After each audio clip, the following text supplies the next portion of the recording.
There's no question, he has a tremendous love for the law, and it shines through every single day.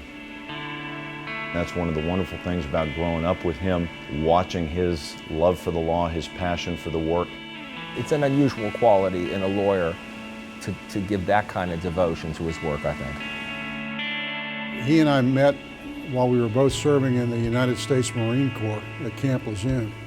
And I think that military background is part of the reason why Jon and I were offended by what happened to Sergeant Stanley. It was offensive to everything that he and I learned in the Marine Corps about how to treat people. I've seen the way he operates up close and personal for all that time. And Jon is a guy that once he gets locked on to a sense of justice is going to take as long as it takes.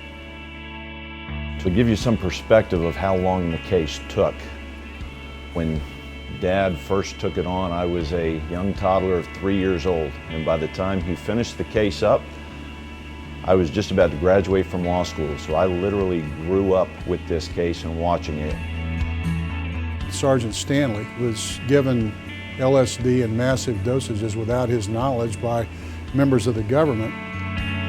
Jon has a way of attracting, always has, the most unusual cases. They're the kind of cases that you know you're never going to see again as a lawyer. Jon had a big struggle with the first federal judge that was assigned to the case, who didn't like the case, dismissed it, and that began 7, 8, 9 years of incredibly hard work to ultimately get to the U.S. Supreme Court on the case. He's grown in professional stature over that time, but one thing that hasn't changed is that deep down he was a teddy bear back then, and he's just a larger teddy bear now. He loves the law and he loves his work, but those take a distant backseat to his love for his family. I've been blessed to grow up watching him and the love that he and my mom have for each other. He is constantly trying to evolve.